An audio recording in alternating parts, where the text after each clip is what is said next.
There's a lot of chaos all over in the world every single day. You look at the TV and many things are happening. I don't know how you handle that. Our guest today is going to be telling us about creating calm clarity in a society of chaos. This is Now Tell Us, and I'm your host, Anthony Moirore. At Now Tell Us, we have guests come and tell us stories. They come and inspire us. They come and educate us on a subject. And always we're having great guests. And that means even today we have a great guest. His name is Adam Hart. He's going to be here shortly. Before he comes, let me remind you to please share this with all your friends. Follow us, like us, subscribe to us, whatever it is that is in your power right now. And if you have a question, please ask. We will answer you. If you have a comment to make, we love feedback. So thank you in advance. And now, without taking one more minute, why don't you join me as we go together to meet our guest today, Adam Hart. Here we go.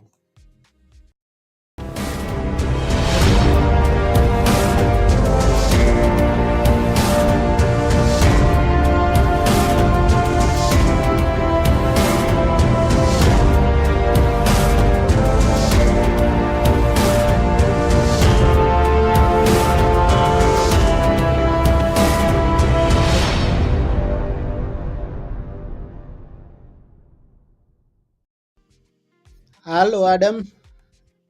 Hello, I can't hear you though. The audio is off. Hi, can you hear me now? I cannot hear you, Anthony. Okay, in a minute, you're gonna be hearing me. Let me see what's. Can you hear me now? Hmm, Hear me now. not yet. What happened? I don't know. I can't hear you. Can you hear Now, me? can you hear me? As soon as I went off the screen earlier, I didn't have any audio. Okay. So I wonder. Let me do this. One Hmm. second. 1 second, and we get going. And I hope people.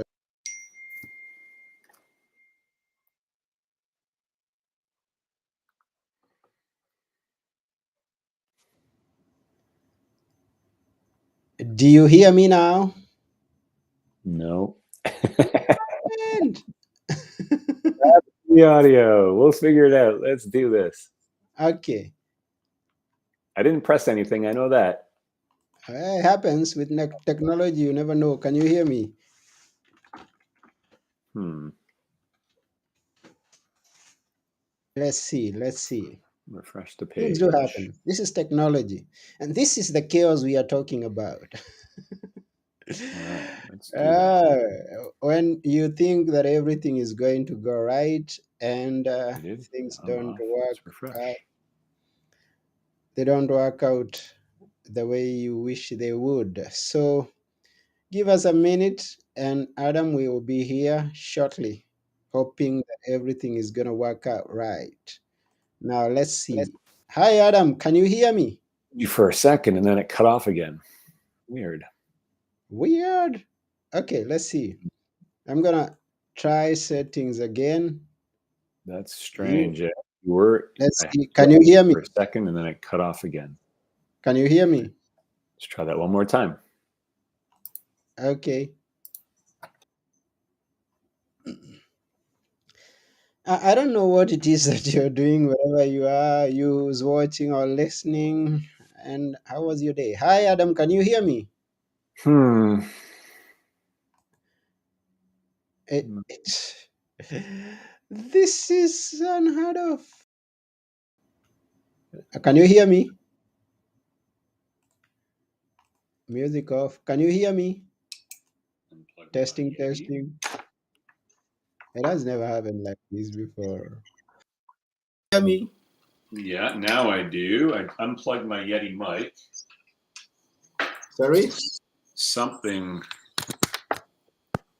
All right. Can you hear me now? Yes, I can hear you. Can you hear me? I can hear you now. Yes. You hear it? Yes. Okay. Now, this is something that does not happen on a daily basis, and even before we get to know you, how Everything for a reason. now we're talking about chaos, and this is chaos, and things happen that you don't expect, and you Yeah, you deal with it. You roll with it. yeah. So 5 minutes gone, just like that. We can't recover them; they are gone. Well, thanks, Anthony. Listen, I appreciate you having me on. I know we had some tech issues there, but for all your listeners, I appreciate them sticking around and being patient with us here. We are just hoping that we on the other side we are being heard. I don't know. Is there anybody? Hey, Costas, I see Costas liked our video. He shared our video already, so it means that he is hearing us because he couldn't share something that is not. Awesome, awesome. Someone is already watching and sharing our video elsewhere. Uh, so this is chaos. Where are you, Adam? I'm on the west coast of Canada, a small community called Squamish. Okay, that's beautiful. And how's the weather there right now? Oh, it's gorgeous out now. This is the time of year where we all get back outside and play. Lots of rock climbing, lots of mountain biking, lots of river time with the kids. So this is a great time of year. Hmm. That's good, beautiful, and it's good that this chaos happened when we are going to be dealing with the calmness.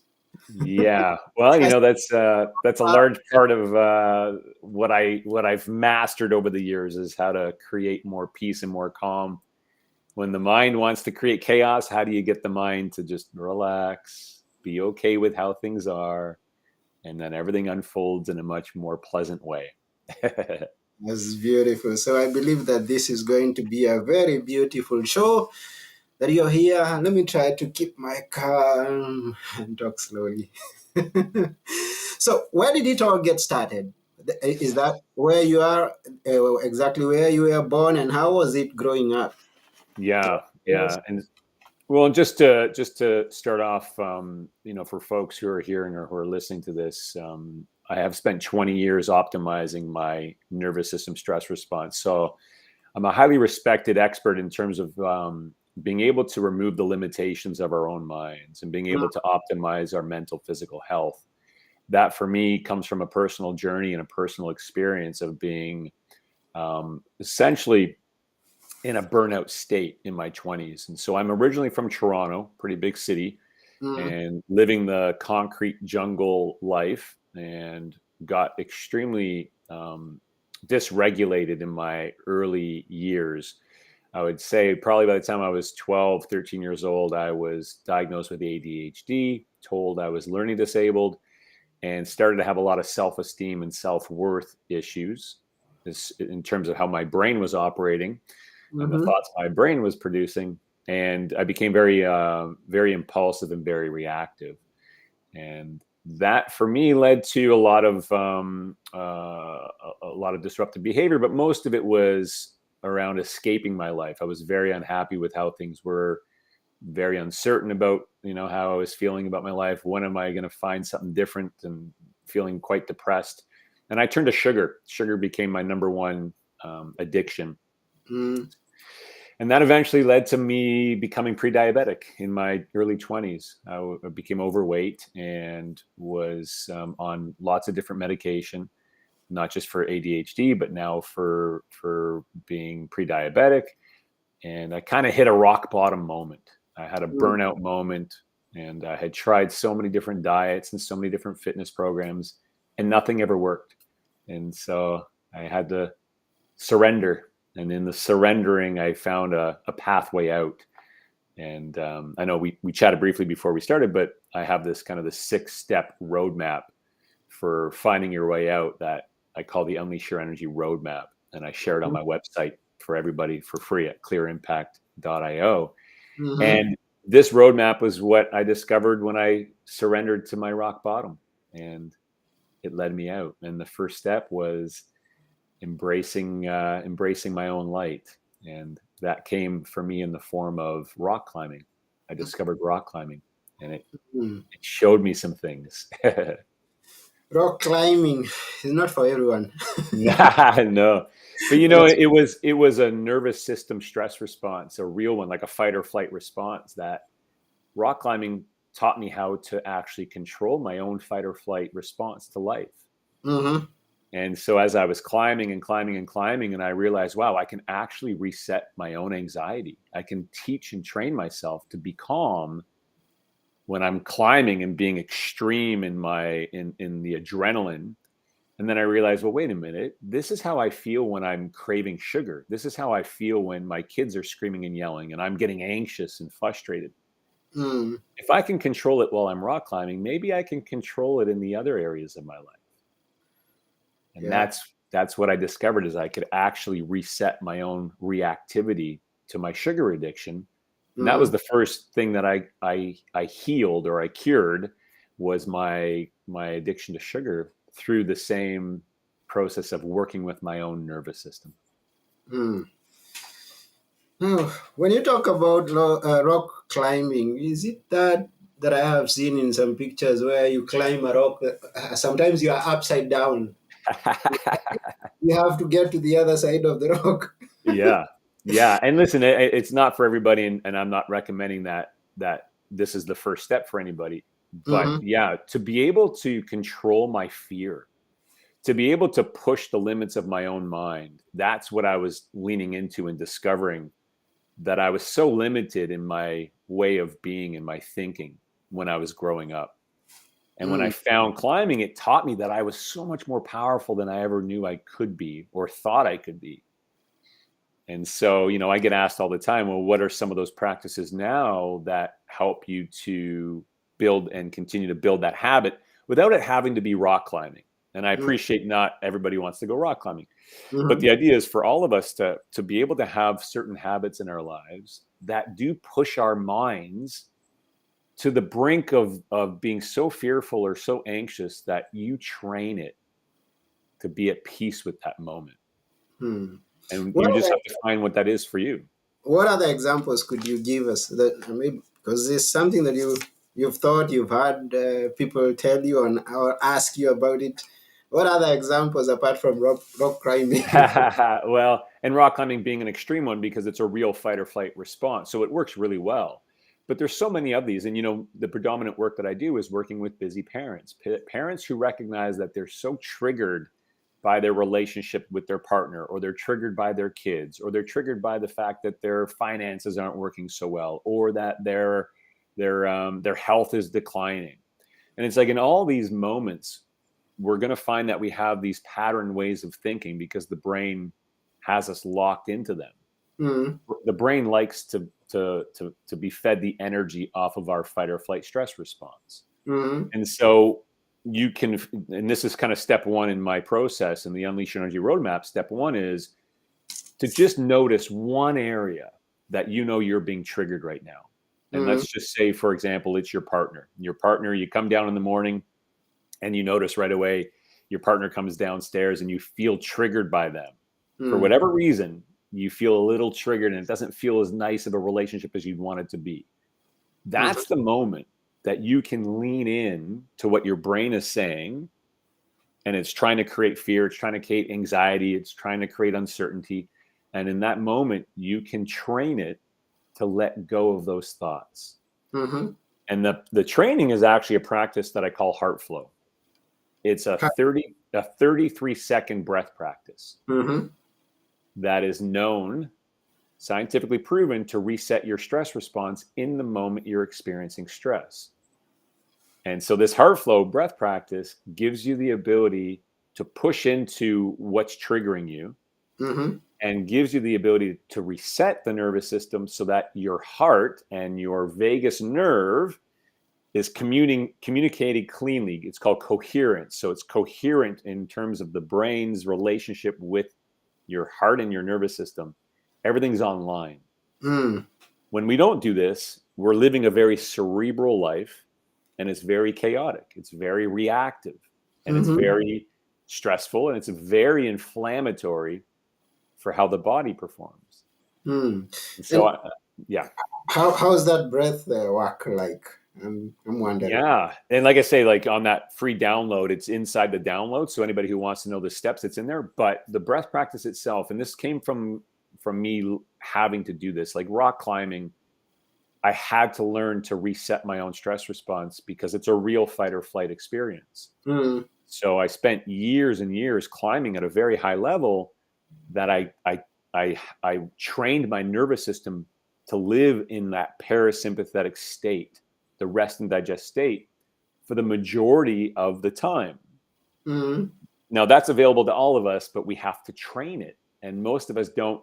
We don't put ourselves in those scenarios where we're constantly training our nervous system to be at peace.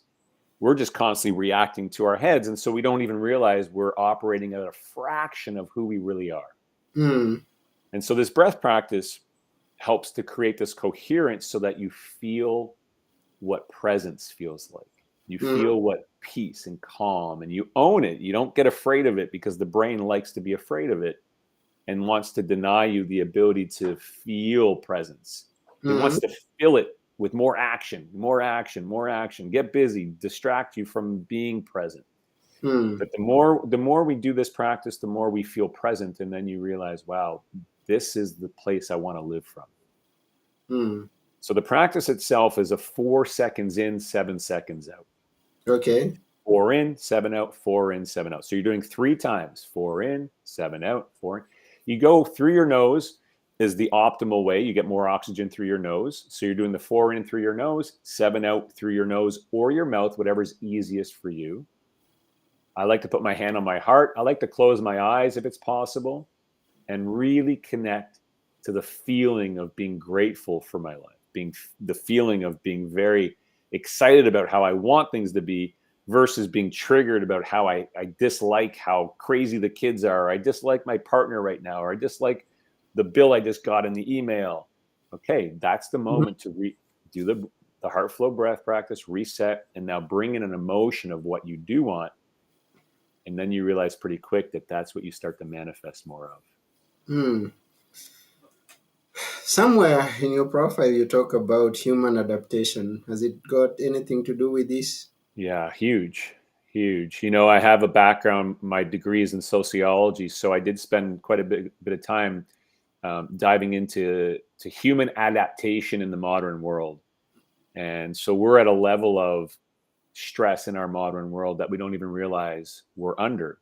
Like I Mm-hmm. say, we're just constantly just reacting to things, not recognizing that it's not the real version of us. Mm, What we're living is a version of our brain's survival instincts.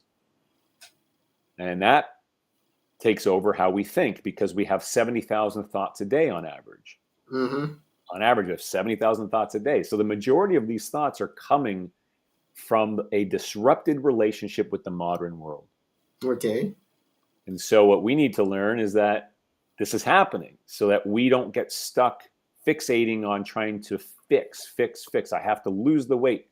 I have to get better sleep. I have to figure out how to get more money. The brain loves the fixing, Mm-hmm. but there's no fixing that has to be done. All of those are part of the modern problem. It's like, oh, I'm overweight. I need to go on another diet. Oh, I have no energy anymore. I'm so depleted at the end of the day. I need to start a fitness program. That's not the way this is done. Life is not about trying to crunch your health and your optimal way of being into your life. If you're trying to crunch it in and find a time to fit it in, it's only creating more of a stress response. Mm-hmm. The idea is, how can you make your life one big adventure, one big playground? And that comes from optimizing the nervous system. We optimize the nervous system. We operate from a place of presence. And everything from there unfolds in the most beautiful way possible. Now, that requires some trust and some faith because all we are told in the modern world is to be fearful, to be anxious, and to try and fix it through a system that's broken. Mm-hmm. We have the system within us. We just have to learn to optimize it, and it's the nervous system. The nervous system. Optimizing the nervous system. That's it. Now, I kind of get to know that you've written a book, although I didn't get a chance to have a look at What's the title? What's all about? Yeah, here, I'll grab a copy here to show you. Yeah. So this is my book here called The Power of Food. Yeah, the power of food. Okay. Yeah, and the book actually was it's a manifestation. It came from my ability to reset my stress response around sugar. Mm, So when I started to realize that I can actually shift my relationship with sugar and transform the anxiety I had around my relationship to food, I said to myself, wow, this is really something. I was on so many diets in my past, and so many different medical professionals were telling me what to do, and I was reading so many books, and everything kept pushing me to change. I have to restrict myself. I have to change my diet. I have to shift my lifestyle. All that ever did was leave me feeling more stressed, more frustrated, feeling more guilty because I would eventually fall off of the diets.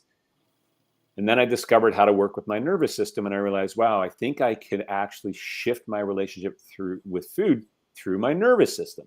And nobody ever told me that that was a method that was possible.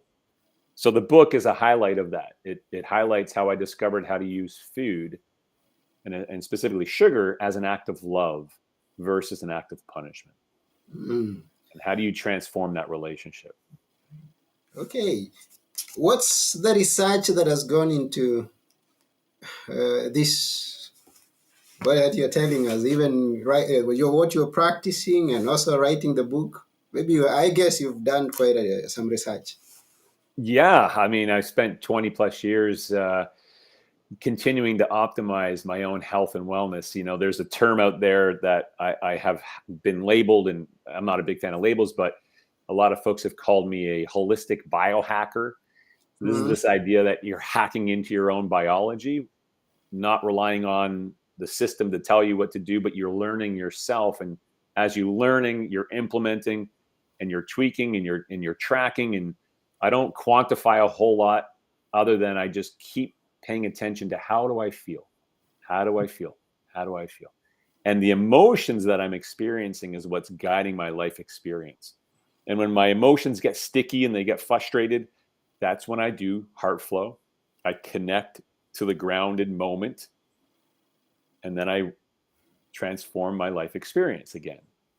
And mm, then I keep going in the path of that energy, and it keeps leading me at 50 years old, being an amazing mental, physical health, but it also keeps leading me into this space of being in service to more people, mm, who need the same regulation. beautiful. You want to share with us the other steps, or would you Yeah. prefer we go get the steps and get to read them on our own? Yeah, no, well, listen, I'm happy to show the steps, and then you can grab the download at clearimpact.io. The Okay. thing with the steps is you'll need more details, so that's what the download is for, so that you can have all the details to each step. But the first step is this idea of mind mapping, paying attention. Where am I being triggered?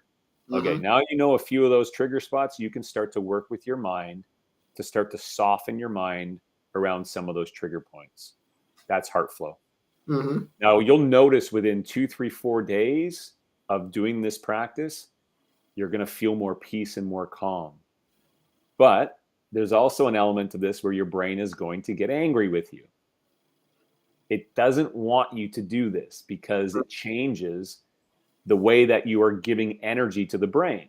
Mm, And so, your brain's a survival organ. So it's going to recognize, wait a minute, you're balancing your hormones more naturally. Where's my adrenaline? Where's my cortisol? And so it's going to get louder. So we really just need to stay very disciplined with the practice. Doesn't take much time, but we need discipline around it because the brain will try and sabotage it. mm, Now, the third step is we have to get connected to an emotional frequency of what we do want. We need to know what we want. So if it's in a relationship with your partner and it feels frustrating and it lacks intimacy and you just want more love and more, calm communication. Okay, so in the moment that you're doing this reset, the heart flow reset, then you're breathing in the feeling of how you do want this to be. mm-hmm. I'm in this beautiful, loving relationship, and it's awesome, and all the emotion you can create in that moment. That's the third step. Mm. And the fourth step is around celebrating, because you're going to manifest more of that feeling. And so when it shows up, you have to celebrate it. You got to tell the universe, God, whatever you want to call it. It's all based on quantum physics, but you want to celebrate it and say, yeah, that's what I want. I want more of that feeling. Thank you. Mm. Then we're talking about the fifth step, which is the moments of life. So now you've done this, and most of the work is done early in the morning. You find your first few triggers, you've reset them. And now as the day keeps going, you want to keep doing the work as the day unfolds, because that relationship between the brain and the nervous system, it keeps going 24/7. Mm-hmm. So it's not about a meditation practice in the morning. That's nice, but that's not enough. We need to continue to work with the subconscious mind all day to help create these long form transformations in terms of how we get to experience our lives. Mm. And then step 6 is optimize. Mm-hmm. So step 6 is when now that you know you have a more nourished relationship between your brain, your nervous system, now you can look at your nutrition and your sleep and your fitness, and you can round out how you start to experience life in a way where it's not about fixing your nutrition and fixing your fitness. It's about manifesting beautiful ways to incorporate those in without restricting, and in a way where you just get to feel so great every day. No, it's Mm. not perfect. It's not all the time. But the Mm-hmm. more we do this, the more we recognize that presence, and the modern world distracts us from presence. But as we cultivate more presence, the more opportunity we have to feel happy and fulfilled in our lives. And I think that's what we want more of. Sure. That's what you want. Yeah, so those are the 6 steps. Thank you very much for sharing them with us. We appreciate. Yeah. Thanks, Anthony. I appreciate you having me on your show. Yes, we are almost coming to the end of it, but before we do, we'd like to know what's next for you. What are the projects? What are you dreaming of? Well, and for me, there's an energy that I have created, which is in the quantum realm. So this idea of the universe, God, whatever we want to call it, when we are regulated, a regulated human being, so a human being who is not engulfed in their own stress response, Mm-hmm. but actually has peace and calm as their dominant way of being, what that does is it puts out an energy that is called co-regulation, in terms of the fact that you can now provide that calm energy to somebody else. Mm-hmm. And so in that, you will manifest more people to serve. But you're doing it from a place of abundance, not from I'm serving as a form of self-sabotage, which is what a lot of people do, is they give themselves to everybody else, and it's very depleting, and you take on the energy and it's very depleting because you don't know how to work from your own overflow. Mm-hmm. So I'm in a position where I know how to work from my own overflow, which continues to manifest for me more community, more time in community. And so Mm-hmm. that's what's next for me, is continuing to explore the expansion of the energy of community and surrounding myself with more folks who know how to regulate their stress response and also know how to provide space of co-regulation for their children and for their families, their community, and also the world. And those are the people I'm manifesting in my life, and exploring, all the possibilities that come from that, all the collaborative possibilities that come from that energy. Wow, beautiful. And we wish you all the best in everything. Yeah, I appreciate that. Yeah, and you too, for sure. Yes. At this point, let me thank each and every person who's watched us, even those who get to watch us after we are through with this show. Thank you very much for taking your time. And remember to be calm. Hmm. Yeah. Presence is the key. Presence is the key. So, yeah, be present. And every time, remember Adam. But let me ask you a few words that we should always remember you with, even as we are remembering to be calm. Which are they? Hmm. Hmm. Well, and I get asked this a lot, especially towards the end of these types of interviews. But it does come back to the presence piece, presence. it's just such a foreign experience. I didn't know it myself growing up. Growing up, I kind of got detached from feeling my own emotions because of not wanting to be hurt as a child. And Mm-hmm. so I disassociated myself to being able to feel my own emotions. Now that I know how to feel deeper, there's an element of this that as we learn to feel deeper, we have the ability to create more presence in our lives. And Mm-hmm. that becomes a feeling, as a way of being that we all should know more of. Mm. Thank you very much. I can hear some chaos in the background, but I know it's Yeah. not going to. I know it's not going to disrupt you. You're calm. No. You're calm. That was the mark that we are done with the show, and there's someone else there who needs attention. My kids are running around in the background too. But Yeah, I appreciate you, Anthony, and thanks again for having me. It's yeah. been nice Thank you hanging out for with you. coming. Thank you for coming and for the great lessons and Oh, for bringing calm to this show, to this right episode on. particularly. Thank you. Yeah, so that's about it for today. This has been Now Tell Us, and I have been your host, Anthony Muerore. And together with our guest today, Adam Hart, we are saying stay calm, Peace. stay calm, peace, peace. And until next time, it's bye for now. Bye.